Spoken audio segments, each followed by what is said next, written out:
Hi hello welcome to heat tasty. ನಾನಿವತ್ತು share ಮಾಡ್ತಿರೋ recipe ಬೆಂಡೆಕಾಯಿ ಪಲ್ಯ. ಈ ಬೆಂಡೆಕಾಯಿ ಪಲ್ಯ ಚಪಾತಿ, ದೋಸೆ, ಅಕ್ಕಿ ರೊಟ್ಟಿ ಮತ್ತು ಅನ್ನ ಸಾಂಬಾರಿಗೆ ಸೈಡ್ ಡಿಶ್ಶಾಗಿ ಇಟ್ಕೊಂಡ್ರು ತುಂಬ ಚೆನ್ನಾಗಿರುತ್ತೆ. ರೆಸಿಪಿ ಹೇಗೆ ಮಾಡೋದು ನೋಡೋಣ.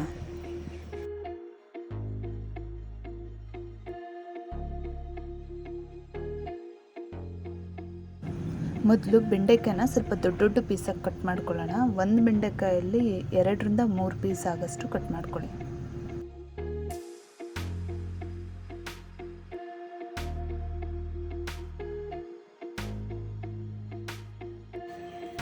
ಈಗ ಒಂದು ಈರುಳ್ಳಿ ತೊಗೊಂಡು ಅದನ್ನು ದೊಡ್ಡ ದೊಡ್ಡ ಪೀಸಾಗಿ ಕಟ್ ಮಾಡ್ಕೊಬೇಕು.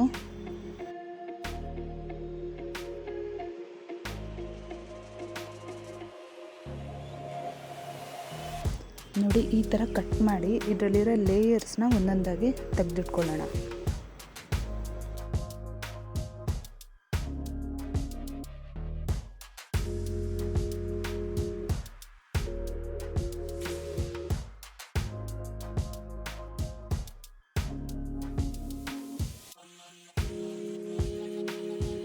ಈಗ ಪ್ಯಾನಲ್ಲಿ 4 ಸ್ಪೂನ್ ಎಣ್ಣೆ ಹಾಕ್ಕೊಳ್ಳೋಣ.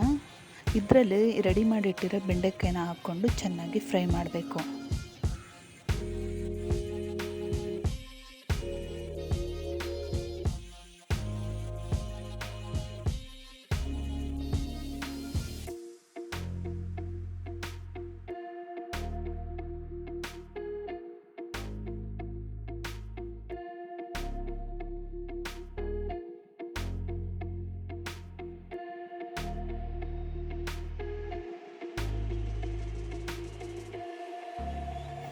ನೋಡಿ, ಈಗ ಈರುಳ್ಳಿ ಕಲರ್ ಚೇಂಜ್ ಆಯಿತು. ಈಗ ಇದನ್ನು ಬೇರೆ ಪಾತ್ರೆಯಲ್ಲಿ ಎತ್ತಿಟ್ಕೊಂಡ್ಬಿಡೋಣ.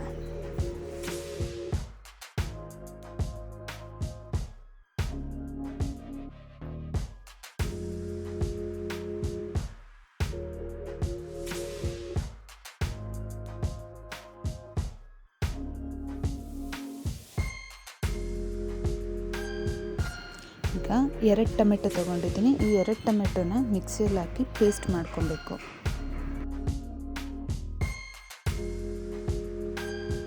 ಈಗ ಮತ್ತೆ ಪ್ಯಾನ್ ಇಟ್ಕೊಂಡು ಅದರಲ್ಲಿ 4 ಸ್ಪೂನ್ ಎಣ್ಣೆ ಹಾಕ್ಕೊಳ್ಳೋಣ. 1 ಸ್ಪೂನ್ ಜೀರಿಗೆ,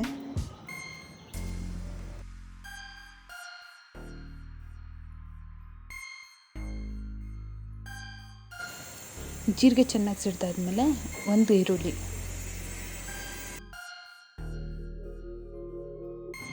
ಶುಂಠಿ ಬೆಳ್ಳುಳ್ಳಿ ಪೇಸ್ಟು ಒಂದು ಅರ್ಧ ಸ್ಪೂನು. ಈಗ ಇದು ಚೆನ್ನಾಗಿ ಫ್ರೈ ಆಗಬೇಕು. ನೋಡಿ, ಈ ಥರ ಚೆನ್ನಾಗಿ ಫ್ರೈ ಆಗಬೇಕು. ಈ ಸ್ಟೇಜಲ್ಲಿ ನಾವು ಪೇಸ್ಟ್ ಮಾಡಿಟ್ಟಿರೋ ಟೊಮೆಟೊನ ಹಾಕ್ಕೊಳ್ಳೋಣ.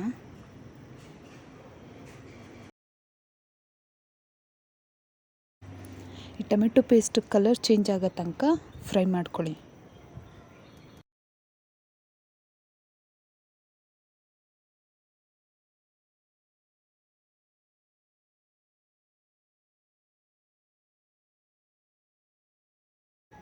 ಈಗ ಕಲರ್ ಚೇಂಜ್ ಆಗಿದೆ. ಅರ್ಧ ಸ್ಪೂನ್ ಜೀರಿಗೆ ಪುಡಿ, ಇಂಗು 1 ಚಿಟಿಕೆ, 1/4 ಸ್ಪೂನ್ ಅರಿಶಿನ ಪುಡಿ,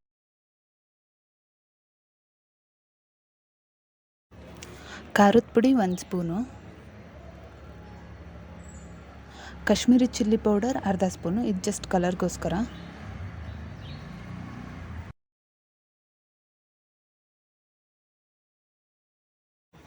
ಖಾರದ ಪುಡಿ ಘಾಟೋಗೋ ತನಕ ಫ್ರೈ ಮಾಡಬೇಕು.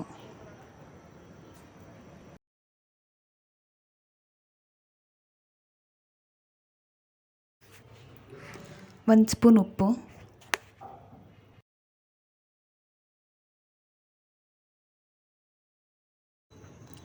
ಇದೀಗ ಚೆನ್ನಾಗಿ ಫ್ರೈ ಆಗಿದೆ. ಈಗ ಒಂದು ಅರ್ಧ ಕಪ್ಪು ಮೊಸರು ಹಾಕ್ಕೊಳ್ಳೋಣ.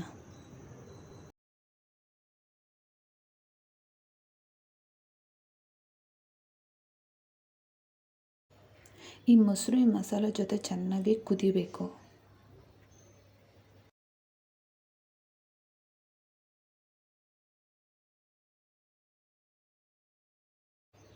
ನೋಡಿ, ಈಗ ಚೆನ್ನಾಗಿ ಕುದ್ದು ತಿಕ್ಕಾಗಿದೆ. ಈ ಸ್ಟೇಜಲ್ಲಿ ನಾವು 2 ಕಪ್ ನೀರು ಆ್ಯಡ್ ಮಾಡ್ಕೊಳ್ಳೋಣ.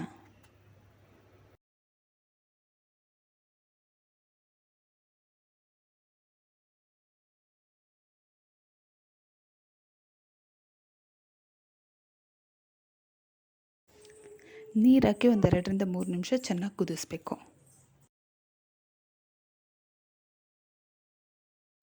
ಈಗ ಫ್ರೈ ಮಾಡಿ ಎತ್ತಿಟ್ಟಿದ್ದ ಬೆಂಡೆಕಾಯಿ ಮತ್ತು ಈರುಳ್ಳಿನ ಇದರಲ್ಲೇ ಆ್ಯಡ್ ಮಾಡ್ಕೊಳ್ಳೋಣ.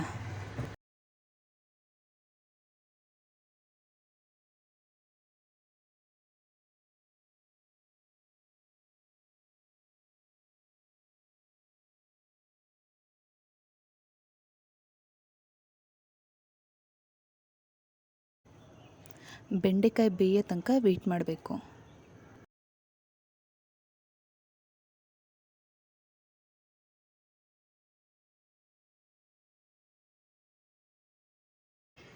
ಬೆಂಡೆಕಾಯಿ ಈಗ ಬೆಂದಿದೆ.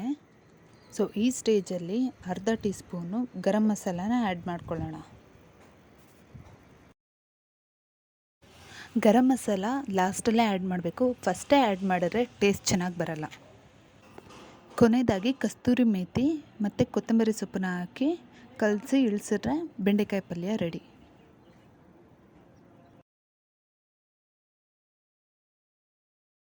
ಈ ರೆಸಿಪಿನ ನೀವು ಮನೆಯಲ್ಲಿ ಟ್ರೈ ಮಾಡಿ.